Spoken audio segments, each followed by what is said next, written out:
Hello प्यारे बच्चों, कैसे हैं आप लोग। उम्मीद है कि आप लोग अच्छे हैं और आप लोगों की पढ़ाई अच्छी तरह से चल रही है। तो प्यारे बच्चों, आज हम लोगों ने बहुत ही मोस्ट इम्पोर्टेंट क्लास करने वाले हैं, जो कि हम लोगों ने हिंदी व्याकरण को शुरू करने वाले हैं। ठीक है। सबसे पहले हम लोगों ने हिंदी व्याकरण का सिलेबस देखेंगे कि इसमें आपको क्या क्या पढ़ना है। ठीक है। उसके बाद हम लोग उस चैप्टर का थ्योरी क्लास करेंगे। उसके बाद उसका ऑब्जेक्टिव भी कवर करेंगे। ठीक है। सबसे पहले यहाँ पे सिलेबस देखिए कि आप लोगों को क्या क्या पढ़ना है। तो पहला चैप्टर आपको पढ़ना है वर्ण विचार। ठीक है। उसके बाद दूसरा चैप्टर पढ़ना है आप लोगों को शब्द विचार। ठीक है। तब उसके बाद पढ़ेंगे हम लोग संज्ञा, तब सर्वनाम पढ़ेंगे, तब विशेषण पढ़ेंगे, तब क्रिया के बारे में पढ़ेंगे, तब लिंग, तब वचन, तब कारक के बारे में, तब उपसर्ग पढ़ेंगे। ठीक है। तब प्रत्यय, क्रिया, तब संधि, तब समास, तब पर्यायवाची शब्द, तब विलोम शब्द। उसके बाद अनेक शब्दों के लिए एक शब्द भी पढ़ेंगे। ठीक है। मुहावरा भी पढ़ेंगे, जिसको हम लोग लोकोक्तियां भी बोलते हैं। ठीक है। उसके बाद हम लोग पत्र और निबंध, पत्र लेखन और निबंध लेखन दोनों पढ़ेंगे, दोनों को कवर करेंगे। ठीक है। उसके बाद हम लोगों ने शुद्ध शब्द और अशुद्ध शब्द, कौन शब्द शुद्ध है कौन शब्द अशुद्ध है, इनको भी कवर करेंगे। ठीक है। तो यहाँ पर आप लोग देख लीजिएगा, हम लोग सिलेबस यही पढ़ना है, जो कि मोस्ट इम्पोर्टेंट है। तो सबसे पहले हम लोग स्टार्ट करते हैं हम लोग आज वर्ण विचार से। पहला चैप्टर पढ़ेंगे हम लोग, चैप्टर जिसका नाम है वर्ण विचार। ठीक है। तो हम लोग सिलेबस यहाँ पे देख लिए। चलिए, तो उसके बाद हम लोग शुरू करते हैं। सबसे पहले हम लोग यहाँ पे पढ़ेंगे वर्ण विचार। क्या पढ़ेंगे? वर्ण विचार। ठीक है। देखिए, मैं आपको समझा दूं, इस चैप्टर से सबसे पहले वर्ण विचार पढ़ेंगे। इसका अगर आज टाइम मिलता है, अगर देखते हैं क्लास करने के बाद समय बचेगा, तो इसका ऑब्जेक्टिव भी हम लोग कवर कर लेंगे। ठीक है। ऑब्जेक्टिव भी कवर कर लेंगे। और ना होगा तो पहले हम लोग पढ़ लेते हैं, इसका थ्योरी क्लास कर लेते हैं, समझ लेते हैं। तो नेक्स्ट क्लास में, अगला क्लास में ऑब्जेक्टिव भी कवर करा देंगे। ठीक है। तो चलिए, पहला चैप्टर जिसका नाम है हम लोग पढ़ेंगे वर्ण विचार। ठीक है। प्यारे बच्चों, यहाँ से मोस्ट इंपोर्टेंट ऑब्जेक्टिव रहता है, क्वेश्चंस रहता है, यहाँ से पूछा जाता है। ठीक है। तो चलिए, वर्ण विचार पढ़ते हैं। सबसे पहले आप लोग बताइए, वर्ण का परिभाषा क्या? वर्ण का परिभाषा समझिए। वर्ण किसे कहते हैं? देखिए, याद रखिएगा, वर्ण उस मूल ध्वनि को कहते हैं, वर्ण उस मूल ध्वनि को कहते हैं जिसके खंड या टुकड़े नहीं किए जा सकते। मतलब जिसका खंडन या टुकड़ा नहीं किया जा सकता है, उसी को वर्ण कहते हैं। जैसे यहाँ पे समझिए, को आप तोड़ सकते हैं, तो इसको टुकड़ा कर सकते हैं, तोड़ सकते हैं, नहीं तोड़ सकते। ई को नहीं तोड़ सकते हैं। देखिए, यहाँ पे आधा क है, आधा ख है, इसको भी आप नहीं तोड़ सकते हैं। लेकिन यहीं पे इस क के जगह पर यहाँ पूरा क होता, पूरा क होता, आप इसको आराम से तोड़ सकते हैं। कैसे तोड़ सकते हैं? देखिए, आधा क और प्लस अ, तो तोड़ेंगे तो बराबर का निकलता है, क निकलता है। आधा क और आधा ख को आप नहीं तोड़ सकते। है। तो वर्ण उस मूल ध्वनि को कहते हैं जिसका खंड या टुकड़े नहीं किए जा सकते हैं। ठीक है। उसी को वर्ण कहते हैं। ठीक है। समझ में आ गया? उसके बाद देखिए, अगला कंसेप्ट देखिए, एक आता है वर्णमाला। क्या आता है? वर्णमाला आता है। वर्णमाला का परिभाषा क्या होता है? देखिए, वर्णों के समूह को वर्णमाला कहते हैं। क्योंकि ये जो पूरा वर्ण दिखाई दे रहा है, पूरा ये वाला पूरा जितना वर्ण है, तो इन सभी वर्णों के समूह को क्या कहते हैं? वर्णमाला कहते हैं। हिंदी में वर्णों की कुल संख्या 52 होता है, 52 है। प्यारे बच्चों, अगर आपसे ऑब्जेक्टिव में पूछेगा वर्णों के समूह को क्या कहते हैं, अगर ऑप्शन में लगा दे वर्णमाला, तो वर्णमाला मार लीजिएगा। ठीक है। तो आप पूछे कि हिंदी में वर्णों की संख्या कितना होता है, तो 52 गो होता है। कितना होता है? 52 गो होता है। ये भी याद रखिएगा, क्योंकि ऑब्जेक्टिव में यहाँ से पूछा जाता है। 52 गो होता है। जैसे कि यहाँ पे स्वर वर्ण होता है आपका कितना, 11 गो होता है। व्यंजन वर्ण 25 गो होता है। स्पर्श व्यंजन, और आपको समझाता हूँ, मतलब ये दोनों मिलाकर व्यंजन वर्ण आपका कितना होता है प्यारे बच्चों? 33 गो होता है। ठीक है। 25 गो स्पर्श व्यंजन होता है, और आपका अंतस्थ व्यंजन 4 गो होता है। और उसके बाद आपका अंतस्थ व्यंजन, उष्ण व्यंजन आपका भी 4 गो होता है। तो 25 4 29 4 33 गो होता है। तो व्यंजन वर्ण कितना होता है? व्यंजन वर्णों की संख्या कितना होता है? 33 गो होता है। आगे हम समझेंगे एक एक करके। ठीक है। थोड़ा हम इसके ऊपर स्क्रॉल कर देते हैं। ठीक है। चलिए, आगे देखिए, यहाँ पे देखिए, तो वर्णों की कुल संख्या कितना है? 52 गो होता है। कितना होता है? 52 गो होता है। देखिए, 11 गो से यहाँ से यहाँ तक जोड़िए, यहाँ से लेकर यहाँ तक जोड़िए, कितना हुआ? 11 25 कितना हुआ? 36, 36 4 40, 40 4 44, 44 4 48, 48 का 4 52। वर्णों की संख्या कितना है? 52। और इसमें डिवाइड किया गया, भाग किया गया है, कौन कितना वर्ण होता है। ठीक है। तो चलिए हम लोग इसको समझते हैं। देखिए यहाँ पे, सबसे पहले देखिए स्वर वर्ण। स्वर वर्ण प्यारे बच्चों को आपका कौन कौन होता है? अ, आ, हर्षई, दीर्घई, हर्षऊ, दीर्घऊ, री, ए, ऐ, ओ, औ। ये आपका 11 गो होता है। कितना कितना होता है? 11 गो होता है आपका स्वर वर्ण। और आपसे पूछा जाएगा ऑब्जेक्टिव में आ या ए, ये कौन सा वर्ण है? स्वर वर्ण है कि व्यंजन वर्ण है? तो प्यारे बच्चे स्वर वर्ण है, ध्यान में रखिए। अगर आपसे पूछे कि हिंदी में स्वरों की संख्या कितना होता है, स्वर वर्ण की संख्या कितना होता है? 11 गो होता है। ठीक है, चलिए आप लोग यहाँ समझ चुके हैं। इसके बाद देखिए आपका व्यंजन। कितना? व्यंजन। देखिए व्यंजन को प्यारे बच्चों 3 भागों में डिवाइड किया गया है। कितने भागों में? 3 भागों में। व्यंजन कितने प्रकार का होता है? व्यंजन वर्ण कितने प्रकार होता है? तो प्यारे 3 प्रकार का होता है। ठीक है, और व्यंजन वर्णों की संख्या कितना होता है? कितना होता है? तो 33 गो होता है। कितना होता है? 33 गो होता है। तो व्यंजन वर्ण कितने भाग है, कितने प्रकार है? 3 गो। कौन कौन? स्पर्श व्यंजन, अंतस्थ व्यंजन, उष्ण व्यंजन। प्यारे बच्चों इसको नहीं रखा जाता है इसमें। यह संयुक्त व्यंजन है जो कि अलग होता है। क्या होता है? ये अलग होता है। ठीक है, तो यहाँ पे समझिए व्यंजन वर्ण आपका क ख ग से लेकर य ल व तक। कहाँ तक? क ख ग से लेकर य ल व तक को हम लोग क्या बोलते हैं? व्यंजन वर्ण बोलते हैं। ठीक है, और आप लोग समझिए, देखिए क ख ग से लेकर आपको यहाँ प फ ब तक। कहाँ तक? प फ ब तक को हम लोग स्पर्श व्यंजन कहते हैं। ठीक है, मतलब व्यंजन आपका 3 प्रकार का होता है। तो हम लोग क ख ग से लेकर प फ ब तक को स्पर्श व्यंजन कहते हैं, और य र ल व 4 गो को अंतस्थ व्यंजन कहते हैं, और तालेब स, मूर्धन स, दंत स और ह को उष्ण व्यंजन कहते हैं। ठीक है, हम लोग समझते हैं, थोड़ा लाइन से डीप में समझते हैं इसको। ठीक है, चलिए सबसे पहले देखिए क, ख, ग, घ, अंग को, इसको हम लोग बोलते हैं कवर्ग। क्या बोलते हैं? कवर्ग बोलते हैं। देखिए क ख ग को कवर्ग बोलते हैं, च छ ज झ य को, च छ ज को चवर्ग बोलते हैं। क्या बोलते हैं? चवर्ग बोलते हैं। ट ठ ड को टवर्ग बोलते हैं। त थ द ध को, त थ द को तवर्ग बोलते हैं। प फ ब ब को पवर्ग बोलते हैं। ठीक है, देखिए तो क ख ग से लेकर प फ ब तक को, क ख ग से लेकर प फ ब तक को हम लोग स्पर्श व्यंजन करते हैं, जो कितना होता है? 25 गो होता है। कितना होता है? 25 गो होता है। ठीक है, अगर आपसे पूछा जाएगा ऑब्जेक्टिव में कि स्पर्श स्पर्श व्यंजनों की संख्या कितना होता है हिंदी में? स्पर्श व्यंजनों की संख्या कितना होता है? तो 25 मान लीजिए। ठीक है, तो आपका व्यंजन वर्ण कितना होता है? 33 गो होता है। कितना होता है? 33 गो होता है, जो कि 25 गो आपका स्पर्श व्यंजन होता है, क ख ग से लेकर प फ ब तक। ठीक है, और प्रत्येक फैमिली को, प्रत्येक भाग को, क ख ग को फैमिली को कवर्ग, ट छ ज के परिवार को चवर्ग, ट ठ ड को टवर्ग, त थ द को तवर्ग, प फ ब को पवर्ग बोलते हैं। ठीक है, यहाँ पे उम्मीद है कि आप लोग यहाँ तक समझ चुके हैं। ठीक है, उसके बाद देखिए य र ल व, इसको हम लोग अंतस्थ व्यंजन बोलते हैं। ठीक है, अंतस्थ व्यंजन बोलते हैं। और तालेब स, मूर्धन स, दंत स, ह को उष्ण व्यंजन बोलते हैं। देखिए तालेब स उष्ण व्यंजन क्यों कहा जाता है? देखिए आप जैसे तालेब स, मूर्धन स, दंत स, ह, अगर आप बोलेंगे ना तो मुंह से आपका उष्ण, उष्ण मतलब गर्म, कैसा? गर्म हवा निकलता है मुंह से, इसी को हम लोग उष्ण। ठीक है, देखिए देखिए 25 गो ये हो गया, और अंतस्थ व्यंजन 4 गो और उष्ण व्यंजन 4 गो। इन तीनों को मिला देंगे तो व्यंजन वर्णों की संख्या कितना हो जाएगा? 33 गो। कितना हो जाएगा? 33 गो। अगर आपसे पूछा जाएगा ऑब्जेक्टिव में कि हिंदी में व्यंजन वर्णों की संख्या कितना होता है, तो 33 मार लीजिएगा। हिंदी में स्पर्श व्यंजन संख्या कितना होता है, तो 25 मार लीजिएगा। ठीक है। उसके बाद देखिए आपसे पूछा जाएगा अंतस्थ व्यंजन। अंतस्थ व्यंजन कौन कौन होता है? तो य र ल व। अगर आपसे पूछा जाएगा ल कौन सा व्यंजन है, व कौन सा व्यंजन है, तो आपका अंतस्थ व्यंजन हो जाएगा। कौन? अंतस्थ व्यंजन हो जाएगा। और आपसे पूछा जाएगा अंतस्थ व्यंजन की संख्या कितना होता है? 4 गो होता है। ठीक है, और तालेब सा, मूर्धन सा, दंत सा कौन सा व्यंजन है? तो उष्ण व्यंजन है। और इनकी संख्या कितना होता है? उष्ण व्यंजन की संख्या कितना है? तो 4 गो होता है। ठीक है, और सब मिलाकर 33 गो व्यंजन वर्ण 33 गो होता है। ठीक है, प्यारे बच्चों हमको उम्मीद है कि यहाँ तक आप लोग समझ चुके हैं।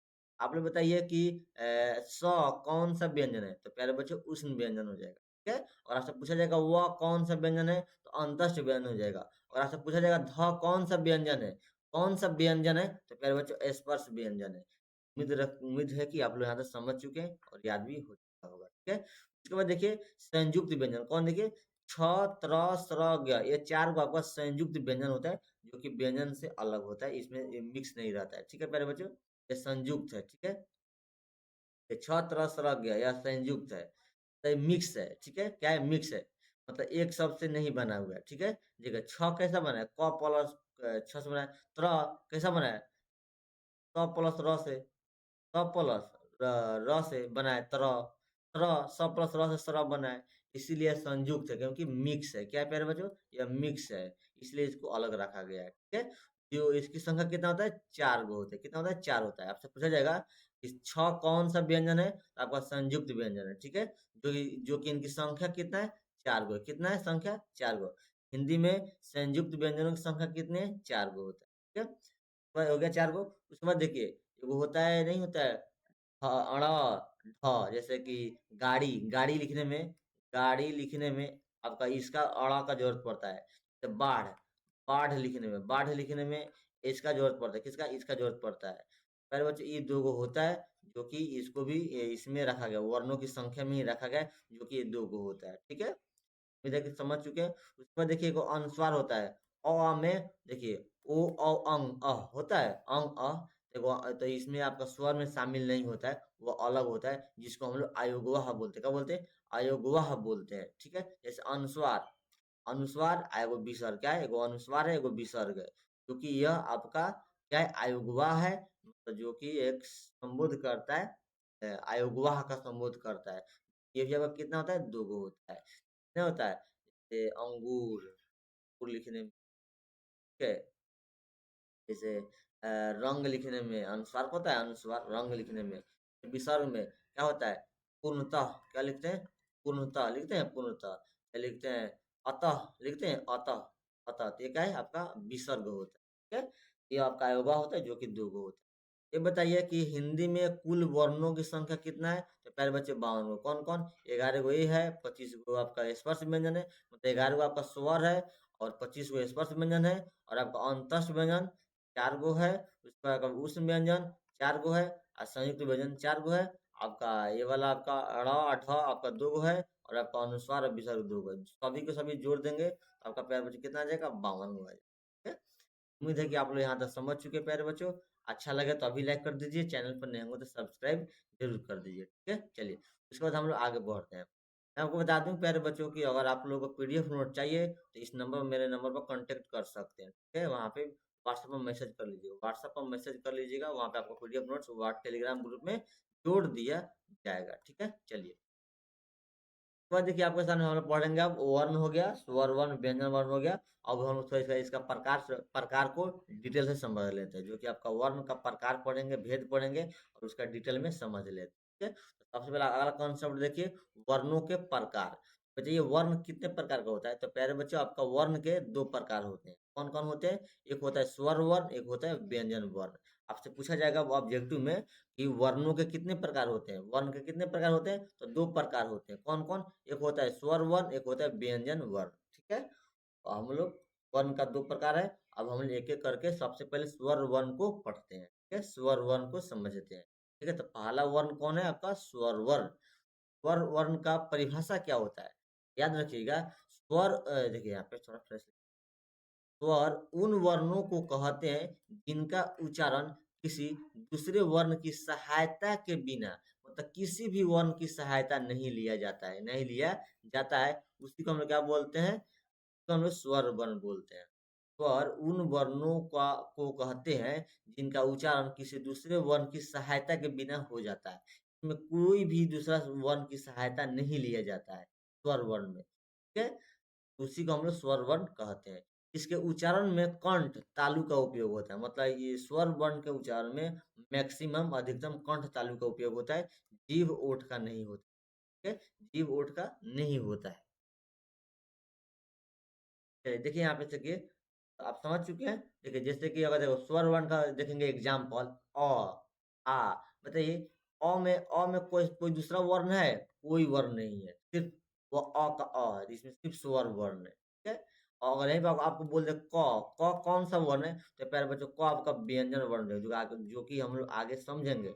क व्यंजन वर्ण है, क्योंकि इसमें व्यंजन वर्ण में दूसरे वर्ण की सहायता ली जाती है। कैसे? तो क को तोड़ेंगे तो क प्लस अ हो जाता है। क्या है आपका?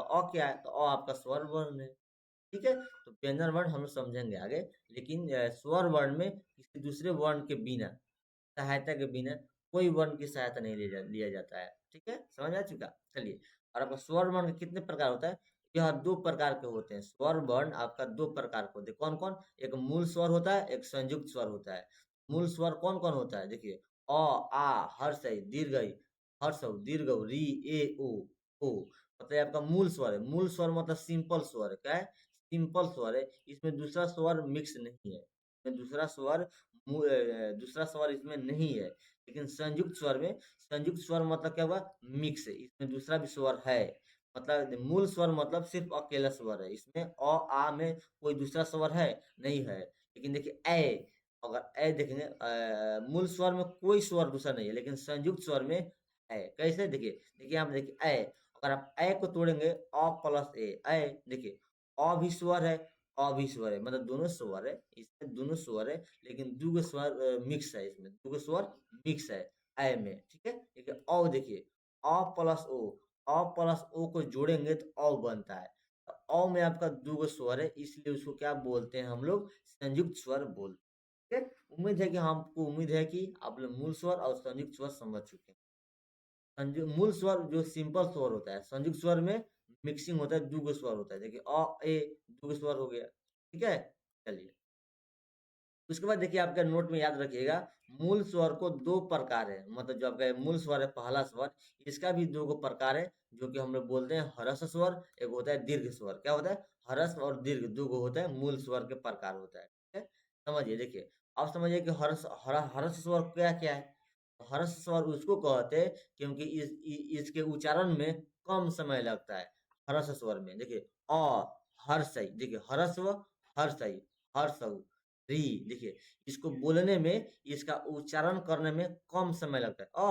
ई, उ, हर्षऊ या उ बोलिए, री, कम समय लगता है। मतलब इनके उच्चारण में कम समय लगता है। यही देखिए दीर्घ स्वर वह स्वर होता है जिनके उच्चारण करने में दुगुना समय लगता है। जैसे आ, दीर्घई, दीर्घऊ, ओ, औ, ऐसा बोलेंगे। इसमें थोड़ा ज्यादा समय लग रहा है, यानी इनके उच्चारणों में दुगुना समय लगता है। कैसा लगता है? दुगुना समय लगता है, ज्यादा समय लगता है बोलने में। तो आपका ह्रस्व स्वर में कम समय लगता है बोलने में, और दीर्घ स्वर में दुगुना समय लगता है। और आपसे पूछा जाएगा ए, और आपसे पूछा जाएगा ए कौन सा स्वर है, तो आपका प्यारे बच्चों दीर्घ स्वर हो जाएगा, जो कि मूल स्वर में आता है। प्यारे बच्चों, उम्मीद है कि आप लोग समझ चुके हैं। ठीक है, चलिए तो हम आगे बढ़ेंगे। चलिए, अगर आपसे पूछा जाएगा ऑब्जेक्टिव में आ कौन सा स्वर है, तो प्यारे बच्चों मूल स्वर है। या आ कौन सा वर्ण है, तो आपका स्वर वर्ण है। ठीक है, चलिए आपका स्वर वर्ण समाप्त हो चुका है। अब हम लोग दूसरा वर्ण कौन पढ़ेंगे? वर्ण कितने प्रकार का होता है? वर्ण आपका दो प्रकार का होता है। कौन कौन? एक होता है स्वर वर्ण, और दूसरे का होता है व्यंजन वर्ण होता है। कौन होता है? व्यंजन वर्ण होता है, जो कि हम लोग पहला स्वर समाप्त कर चुके हैं। अब दूसरा वर्ण पढ़िए। अरे बच्चों, पहला वर्ण आपका स्वर वर्ण था, जो कि हम लोग समझ चुके हैं। अब हम लोग देखेंगे दूसरा वर्ण, जो कि व्यंजन वर्ण है। कौन है? व्यंजन वर्ण है। देखिए, सबसे पहले व्यंजन वर्ण का परिभाषा समझ। ठीक है, देखिए व्यंजन उन वर्णों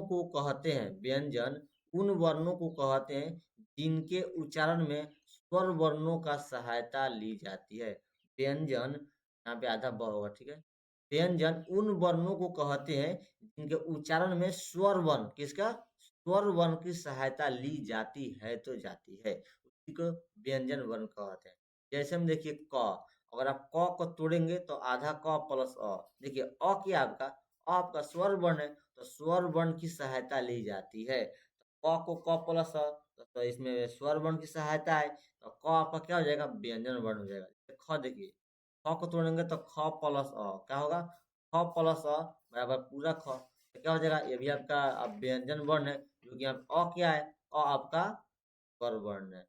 तो च में च प्लस अ, च प्लस अ, तो पूरा च हो जाता है। तो अ क्या है? स्वर वर्ण है। क्या है? स्वर वर्ण है, तो स्वर वर्ण की सहायता ली जाती है। ठीक है, तो आपका क्या हो जाएगा? व्यंजन वर्ण होगा। क, ख, मतलब क से लेकर पफवा तक जो आपका होता है, वो सब का सब व्यंजन वर्ण होता है। ठीक है, और बताइए व्यंजन वर्ण की संख्या कितना होता है? व्यंजन वर्ण की संख्या कितना होता है? तो प्यारे बच्चों 33 को होता है। ठीक है, कितना होता है? 33 को होता है। और वहीं पे स्वर वर्ण पूछे, स्वर वर्ण की संख्या कितना होता है? तो 11 को होता है। ठीक है, ध्यान में रखिएगा। ठीक है, उम्मीद है कि हम लोग समझ चुके हैं, इसका एग्जाम्पल समझ लिए ना, इत्यादि वीटीसी सब है, आप देख लीजिए।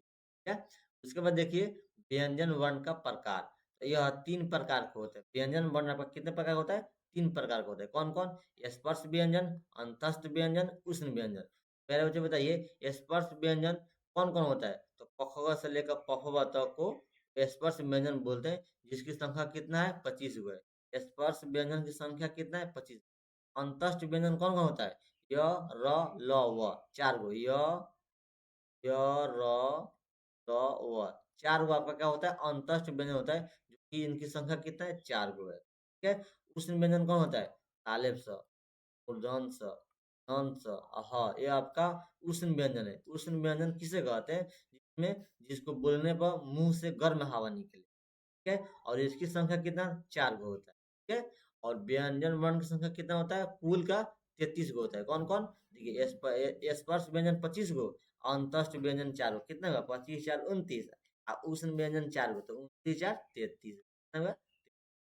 और अगर आपसे पूछा जाएगा हिंदी में व्यंजन वर्णों की संख्या कितना होता है? 33 गो। हिंदी में स्पर्श व्यंजन की संख्या कितना होता है? 25 गो। हिंदी में अंतस्थ व्यंजन की संख्या कितना होता है? 4 गो। हिंदी में उष्ण व्यंजन की संख्या कितना होता है? 4 गो। ऑब्जेक्टिव में प्यारे बच्चों पूछा जाता है। आपका यहाँ पे अंतस्थ व्यंजन पूछा गया है, उष्ण व्यंजन पूछा गया है। ठीक है, तो उम्मीद है कि आप लोग समझ चुके हैं। और आपसे पूछा जाएगा कि यह कौन सा व्यंजन है? तो आपका अंतस्थ व्यंजन है। तालेब से कौन सा व्यंजन है? तो आपका उष्ण। ठीक है, यहाँ से ऑब्जेक्टिव में पूछा जाता है, आप लोग इसको ध्यान में रखेंगे। ठीक है, चलिए उसके बाद देखिए हम लोग व्यंजन वर्ड समझ चुके हैं, और स्पर्श व्यंजन, अंतस्थ व्यंजन, उष्ण व्यंजन जो कि हम लोग इधरे समझ चुके थे। क्या समझ चुके थे? इधरे ही समझ चुके थे। ये आप लोग फिर से देख सकते हो, क्या कर सकते हो? फिर से यहाँ पे समझ सकते हो। व्यंजन देखिए स्पर्श व्यंजन कौन कौन? क ख ग से लेकर प फ ब तक को स्पर्श व्यंजन। और आपका अंतस्थ व्यंजन कौन कौन होता है? यह अंतस्थ व्यंजन आपका य, र, ल, व, 4 गो होता है। कितना होता है? 4 गो होता है। और उष्ण व्यंजन कई होता है? तालेब स, मूर्धन स, दंत स, ह। ये आपका क्या है प्यारे बच्चों? उष्ण व्यंजन है, जो कि 4 गो होता है। और ये स्पर्श व्यंजन 25 गो। सबको मिला देंगे तो व्यंजन वर्ण की संख्या कितना हो जाएगा? व्यंजन वर्ण की संख्या कितना हो जाएगा? 33 गो। ठीक है, चलिए उम्मीद है कि हम लोग समझ चुके हैं। और कहीं से भी ऑब्जेक्टिव यहाँ से पूछा जाएगा तो प्यारे बच्चे छोड़ना नहीं है। क्या करना है? छोड़ना नहीं है। चलिए उसके बाद आप लोग इसको थोड़ा समझ लीजिए। किसको? हिंदी ध्वनि उच्चारण। देखिए यहाँ पे अगला कॉन्सेप्ट समझिए। हिंदी ध्वनियों के उच्चारण स्थान, मतलब जो आपका हिंदी में जो आपका वर्ण है, जो आपका वर्ण है बोला जाता है, उसका उच्चारण स्थान क्या है? उच्चारण स्थान का परिभाषा है कि मुंह के जिस भाग से वर्णों की ध्वनियां, ध्वनियां मतलब क्या होता है? बोली, आवाज। मुंह के जिस भाग से वर्णों की ध्वनियों का उच्चारण होता है, उसे ही उच्चारण स्थान कहते हैं। ठीक है, उसे ही उच्चारण स्थान कहते हैं। इन सभी उच्चारण को इस प्रकार याद कर सकते हैं, जो कि मैंने यहाँ पे टेबल बना दिया है, जो बहुत ज्यादा इंपॉर्टेंट है। क्योंकि प्यारे बच्चों यहीं से अब जब आपके एग्जाम में ऑब्जेक्टिव में सबसे ज्यादा, सबसे अधिक क्वेश्चन यहीं से रहता है। कहाँ से रहता है? यहीं से रहता है। ठीक है, तो आप लोग इसको टेबल को अच्छे से समझेंगे। और उच्चारण स्थान किसे कहते हैं? तो मुंह के जिस भाग से वर्णों की आवाज निकलता है, ध्वनिया का उच्चारण होता है, उसको ही उच्चारण स्थान। ठीक है, तो हम लोग यहाँ पे देखिए सबसे पहले इस टेबल को आप लोग ध्यान समझिएगा, बहुत ज्यादा मोस्ट इम्पोर्टेंट है। ठीक है, आप लोग चाहेंगे तो इसका एक बार स्क्रीनशॉट भी ले सकते हैं, जो कि प्यारे बच्चों मोस्ट इम्पोर्टेंट है, जो कि मैंने इसको स्टार्ट अभी कर दिया। ठीक है, आइए हम लोग समझते हैं। सबसे पहले देखेंगे जो ये वाला आपका है ना, ये पूरा का पूरा आपका वर्ण है। क्या है प्यारे बच्चों? ये पूरा का पूरा आपका वर्ण है। ठीक है, वर्ण है यहाँ पे। सबसे पहले यहाँ पे देखिए जो वर्ण है, और वर्ण का क्या है? उच्चारण स्थान देखें। ठीक है, मतलब वर्ण मतलब जो भी आपका वर्ण है, सभी के सभी जो जो वर्ण है, इसको किस स्थान से, इसका उच्चारण स्थान क्या है? मतलब ये किस चीज से बोला जाता है? कौन से? तालु से, ओठ से, क्या से, दांत से, क्या से बोला जाता है? आइए सीखते हैं, क्योंकि यहाँ से बहुत ज्यादा ऑब्जेक्टिव पूछा जाता है। ठीक है, चलिए देखिए सबसे पहले हम देखिए ये आपका वर्ण है, ये आपका उच्चारण स्थान है। ठीक है, समझिए क ख ग से लेकर अंग तक, कहाँ तक? क ख ग से लेकर अंग तक ये सभी के सभी कंठ से बोला जाता है। किस किस से बोला जाता है? कंठ से। देखिए आप क बोलिए, क, देखिए आपका कंठ बोलो खुल रहा है। ख, कंठ, कंठ जैसे आप क बोलेंगे ख बोलेंगे तो कंठ खुलेगा। आप बोल कर चेक कीजिए ना, एकदम बोलिए, बोल कर चेक कीजिए। क, ख, ग, देखिए घ, सब कंठ से बोला जाता है, ठीक है। और इसमें अ भी आ भी, ये दोनों अ भी आ भी आपका कंठ में ही आता है। और क ख ग से लेकर अंघ तक और अ और आ, ये सभी के सभी किस चीज से बोला जाता है? कंठ से बोला जाता है, ठीक है। चलिए, उम्मीद है कि समझ चुके हैं। अगर आपसे ऑब्जेक्टिव में पूछा जाएगा ख का उच्चारण स्थान बताए, ख का उच्चारण स्थान बताए, तो क्या होगा? कंठ होगा। ख का कंठ होगा, क का कंठ होगा, ठीक है। चलिए, उसके बाद देखिए च छ ज झ य, मतलब च छ ज से लेकर य तक आपका तालु से बोला जाता है। किसी से? तालु से। बोलिए, सबसे पहले आप लोग भी बोलिए च। देखिए, जैसे आप च बोलेंगे तो आपका जीभ जाकर तालु में सट रहा है। च, छ, ज, झ, देखिए आपका जीभ तालु में जाकर सट रहा है। तो आपका क्या हो जाएगा? इस तालु से बोला जाता है। बिना तालु में से जीभ सटाए आप नहीं बोल सकते, ठीक है। तो चौथे से लेकर यहाँ तक और हर सही दीर्घई य और तालेब स, य और तालेब स, तालेब स, देखिए ताल नामे में तालेब स तालु से, ठीक है। तो हर सही दीर्घई और य और तालेब स तालु से बोला जाता है। और चौथे से लेकर यहाँ तक आपका तालु से बोला जाता है, ठीक है। चलिए, उसके बाद देखिए, तो उम्मीद है कि समझ चुके हैं। और आपसे पूछा जाएगा छ का उच्चारण स्थान बताए, च का उच्चारण स्थान बताए, तो क्या होगा? तालेब स का उच्चारण स्थान बताए, तालु, ठीक है। चलिए, उसके बाद देखिए ट ठ, ट ठ ड ढ न, ट ठ ड से लेकर न तक, अड़ तक, ट ठ से अड़ तक, और ये सब क्या होता है? मूर्धा से। जैसे जैसे अगर आप बोलेंगे ट, देखिए ठ, आप मूर्धा से बोल रहे हैं, किसी से? मूर्धा से। ट, देखिए आपका मूर्धा है ना, वहां पे जाकर जीभ सटता है, ठीक है। जीभ वहां जाकर जीभ सटता है। ट, ठ, ड, ढ, न और री और र मूर्धन स, इसको क्या बोलते हैं? इसको बोलते हैं हम लोग मूर्धन स। इसलिए इसको मूर्धा से बोला जाता है। किससे? मूर्धा से बोला जाता है।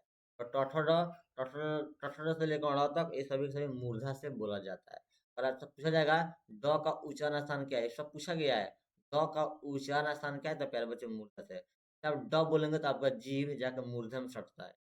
ये त से देखिए त थ द न, त थ द ध न, त से लेकर न तक ये सभी के सभी किससे बोला जाता है?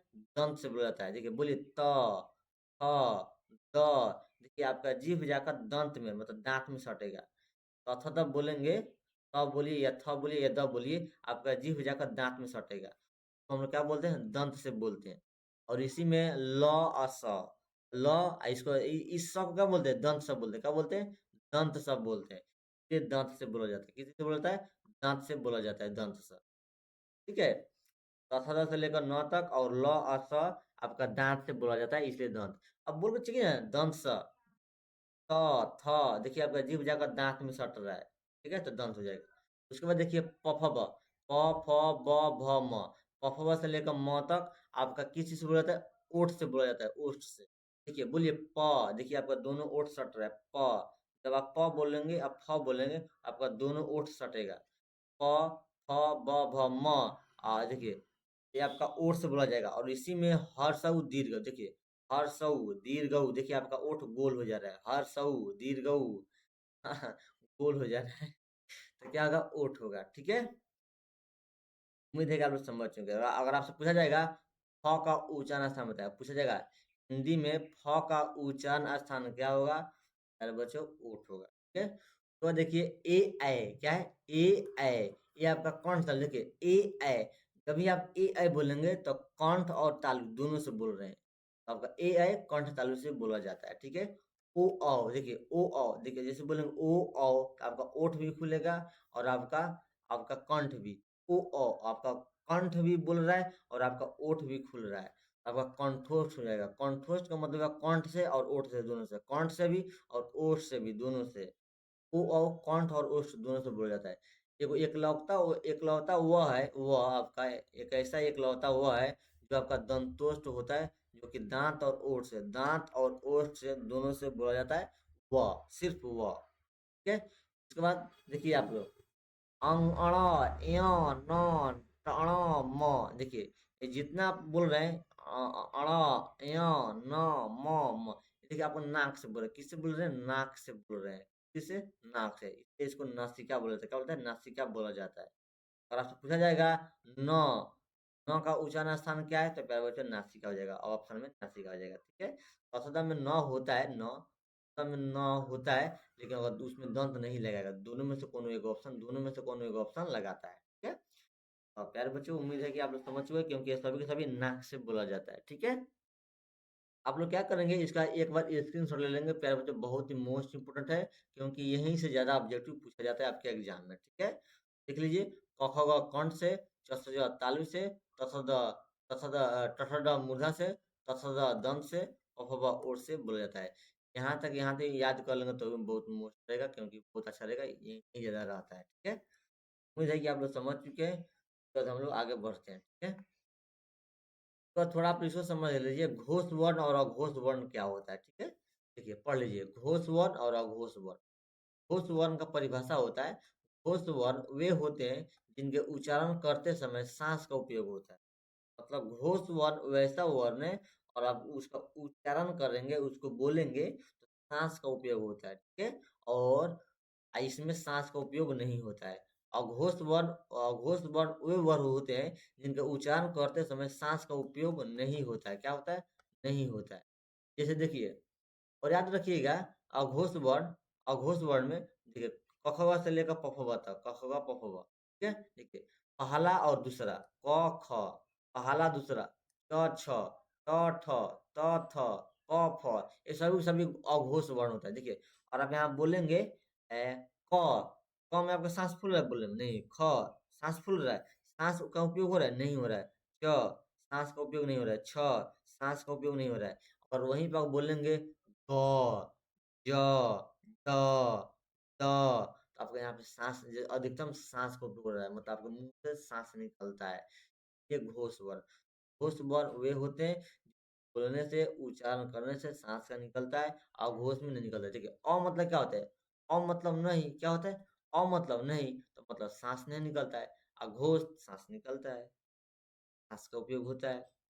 उम्मीद है कि आप लोग समझ चुके हैं प्यारे बच्चों, और इस ये सब याद कर सकते हैं। किसी भी वर्ण के कखवा से लेकर पखवा तक में पहला और दूसरा आपका अघोष वर्ण होता है। क्या होता है, पहला, क ख च छ, पहला और दूसरा, पहला और दूसरा आपका अघोष वर्ण होता है। बाकी सब क्या होता है, घोष वर्ण होता है, ठीक है। क्योंकि यहाँ से ऑब्जेक्टिव पूछा गया प्यारे बच्चों, इसमें पूछा गया है ख कौन सा वर्ण है, लगा दे रहा है, ख कौन सा वर्ण है, तो प्यारे बच्चों अघोष वर्ण क्या होगा, अघोष वर्ण, ठीक है। ध्यान रखिएगा, पूछेगा कि द कौन सा वर्ण है, तो आपका घोष वर्ण हो जाएगा। तो यहाँ पे देखिए प्यारे बच्चों, बहुत ज़्यादा टाइम हो चुका है, यहाँ पे देखिए ऑब्जेक्टिव रह चुका है, क्या रह गया, ऑब्जेक्टिव रह गया, तो आप लोग कमेंट कर दीजिए कि ऑब्जेक्टिव भी करा दीजिए, तो हम करा देंगे, ठीक है। ज़्यादा बोलना भी उचित नहीं है। प्यारे बच्चों, वर्ण विचार से मोस्ट वीवीआई ऑब्जेक्टिव होगा, जो कि आपके एग्जाम से बहुत ज़्यादा हेल्प करेगा, ठीक है। तो आप लोग कमेंट करेंगे तो इसका क्लास, नेक्स्ट क्लास हम अगला करा देंगे, इसके बाद वही क्लास करा देंगे, ठीक है। चलिए मैं आपको बताता हूँ। ठीक है, जैसे यहाँ पे आपसे पूछा है, यहाँ पे आप समझ देखिए, यहाँ पे निम्नलिखित में कौन घोष वर्ण है, देखिए यहाँ पे निम्नलिखित में कौन घोष वर्ण है, यहाँ पे पूछा है आपसे, निम्नलिखित में कौन घोष वर्ण है, कौन होगा, यहाँ पे बताइए तो घोष वर्ण कौन होगा। चलिए इसको हम लोग आगे कवर कर लेंगे, छोड़िए, ठीक है। और जो हम लोग आगे देख लेंगे, तो प्यारे बच्चे आप लोग क्या कर सकते हैं, इसका पीडीएफ नोट्स पाने के लिए 62 043 17 8 72 पर सिर्फ मैसेज कीजिएगा, कॉल मत करना है, व्हाट्सएप मैसेज करेंगे, यहाँ पे आपको पीडीएफ नोट्स आपको दे दिया जाएगा, ठीक है। तो मिलते हैं नेक्स्ट वीडियो में। Thank you, bye bye, tata, मस्त रहिए, व्यस्त रहिए, पढ़ते रहिए, और आप लोग मेहनत से पढ़ाई कीजिए। अच्छा लगेगा तो लाइक कर दीजिए, चैनल पर नए होंगे सब्सक्राइब कर दीजिए, ठीक है। Bye bye, tata, take care, मस्त रहिए, व्यस्त रहिए, पढ़ते रहिए।